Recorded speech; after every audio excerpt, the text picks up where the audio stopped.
Indian ക്രിക്കറ്റിലെ ഏറ്റവും ചർച്ച ചെയ്യപ്പെടുന്ന പേരുകളിൽ ഒന്നാണ് സഞ്ജു. മലയാളി എന്ന നിലയിലുള്ള വൈകാരിക പിന്തുണയ്ക്കപ്പുറം സഞ്ജുവിന്റെ ബാറ്റിംഗിലെ സൗന്ദര്യവും ടൈമിങ്ങും ലോകോത്തര നിലവാരമുള്ളതാണ്. എന്നാൽ അടുത്തിടെ നടന്ന ഇന്ത്യയുടെ ലോകകപ്പ് വിജയത്തിൽ നിർണായകമായി പങ്കുവഹിച്ച സഞ്ജു IPLിലേക്ക് എത്തുമ്പോൾ തികച്ചും വ്യത്യസ്തനായ അല്ലെങ്കിൽ പതർന്ന ഒരു ബാറ്ററായി മാറുന്ന കാഴ്ചയാണ് നാം കാണുന്നത്. പ്രത്യേകിച്ചും ചെന്നൈ ആരാധകർ വലിയ പ്രതീക്ഷയോടെ നോക്കിക്കണ്ട ഒരു താരം പവർ പ്ലേ ഓവറുകളിൽ പോലും ക്രീസിൽ നിൽക്കാൻ പ്രയാസപ്പെടുന്നത് ഗൗരവകരമായ ചർച്ചകൾക്ക് വഴി തുറന്നു. സഞ്ജുവിന്റെ ബാറ്റിംഗിലെ ഏറ്റവും വലിയ പ്രത്യേകത അദ്ദേഹത്തിന്റെ സ്ട്രൈക്ക് റേറ്റും ഇന്നിംഗ്സും കെട്ടിപ്പടുക്കുന്ന രീതിയായിരുന്നു. അന്താരാഷ്ട്ര തലത്തിൽ ഇന്ത്യക്കായി കളിച്ച അവസാന 3 ഇന്നിംഗ്സുകളിൽ 97, 89, 89 എന്നിങ്ങനെയായിരുന്നു സഞ്ജുവിന്റെ സ്കോറുകൾ. അതായത് ലോകത്തിലെ ഏറ്റവും മികച്ച ബൗളർമാർക്കെതിരെ അനായാസം ബാറ്റ് വീശിയ ഒരു താരം. എന്നാൽ IPLിലെ അവസാന 3 മത്സരങ്ങളിൽ ഇത് 6, 7, 9 എന്നിങ്ങനെയായി കൂപ്പുകുത്തി. ഈ കണക്കുകൾ സൂചിപ്പിക്കുന്നത് സഞ്ജുവിന്റെ ഫോം ഔട്ട് അല്ല, മറിച്ച് അദ്ദേഹത്തിന്റെ സമീപനത്തിലോ സാങ്കേതികതയിലോ വന്ന മാറ്റങ്ങളാണ്. അന്താരാഷ്ട്ര ക്രിക്കറ്റിൽ ലഭിക്കുന്ന ആത്മവിശ്വാസം IPLിലെ സമ്മർദ്ദത്തിന് വഴിമാറുന്നുണ്ടോ എന്ന് പരിശോധിക്കേണ്ടിയിരിക്കുന്നു.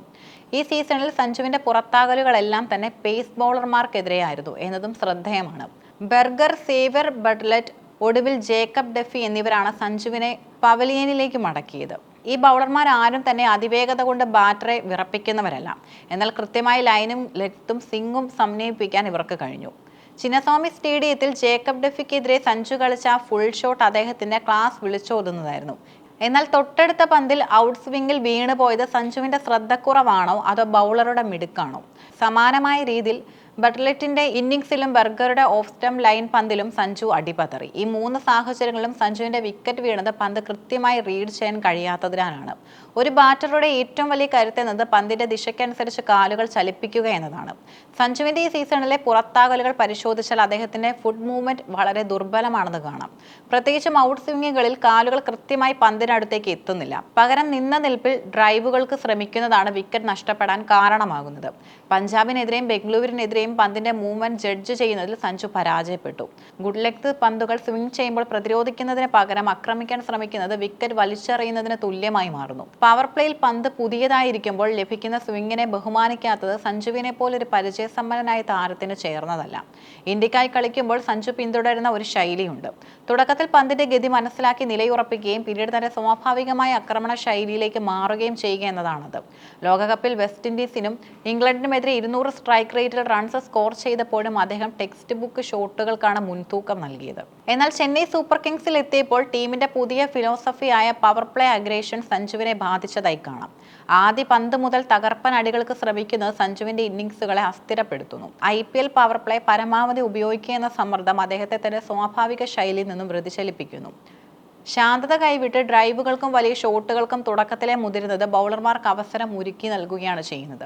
സഞ്ജുവിന്റെ ബാറ്റിംഗിലെ ഈ മാന്ദ്യം ചെന്നൈ സൂപ്പർ കിങ്സിന്റെ ആകെ പ്രകടനത്തെ ബാധിക്കുന്നുണ്ട്. ഒരു ടീമിന്റെ 3-ാം നമ്പറിലോ 4-ാം നമ്പറിലോ ഇറങ്ങുന്ന താരം പരാജയപ്പെടുമ്പോൾ അത് മിഡിൽ ഓർഡറിൽ വലിയ ഭാരമായി മാറുന്നു. മികച്ച തുടക്കം ലഭിക്കാത്ത മത്സരങ്ങളിൽ സ്കോർ ബോർഡിൽ കുറഞ്ഞത് 30 റൺസിന്റെയെങ്കിലും കുറവ് സഞ്ജുവിന്റെ പതർച്ച മൂലം ഉണ്ടാകുന്നുണ്ട്. ചെന്നൈ ആരാധകർ സഞ്ജുവിൽ നിന്ന് പ്രതീക്ഷിക്കുന്നത് ഒരു ആങ്കർ റോളും ഒപ്പം വെടിക്കെട്ട് ബാറ്റിംഗുമാണ്. ഋതുരാജ് നൽകുന്ന തുടക്കം മുതലാക്കി മുന്നോട്ട് പോകാൻ സഞ്ജുവിന് കഴിയാത്തത് ടീം മാനേജ്മെന്റിനെയും ആശങ്കയിലാഴ്ത്തുന്നു. സഞ്ജു എന്ന താരം തന്റെ കരിയറിൽ ഇതിലും വലിയ പ്രതിസന്ധികളെ മറികടന്നിട്ടുമുണ്ട്. ഇന്ത്യൻ ടീമിന്റെ സ്ഥാനത്തിനായി വർഷങ്ങളോളം കാത്തിരിക്കേണ്ടി വന്നപ്പോൾ കാണിച്ച അതേ ക്ഷമ അദ്ദേഹത്തിന് IPLിലും ആവശ്യമാണ്. പവർ പ്ലേ ഓവറുകളിൽ പന്ത് സ്വിംഗ് ചെയ്യുമ്പോൾ അമിത ആക്രമണത്തിന് മുതിരാതെ കുറഞ്ഞത് 10 മുതൽ 15 പന്തുകൾ ക്രീസിൽ ചെലവഴിക്കാൻ അദ്ദേഹം തയ്യാറാകണം. പേസ് ബൗളർമാരുടെ സ്വിംഗ് നേരിടാൻ കാലുകൾ കൂടുതൽ സജീവമായി ചലിപ്പിക്കേണ്ടതുണ്ട്. IPLിലെ സമ്മർദ്ദവും ടീമിന്റെ പ്രതീക്ഷകളും മാറ്റിവെച്ച് തന്റെ സ്വാഭാവിക ശൈലിയിലേക്ക് മടങ്ങുക എന്നതാണ് പ്രധാനം. സഞ്ജു സാംസൺ ഒരു ക്രൂരനായ ബാറ്റിംഗ് വിസ്മയമാണ്. അദ്ദേഹം ഫോമിലേക്ക് ഉയർന്നാൽ ഏത് ബൗളിംഗ് നിരയും നിഷ്പ്രഭമാകും.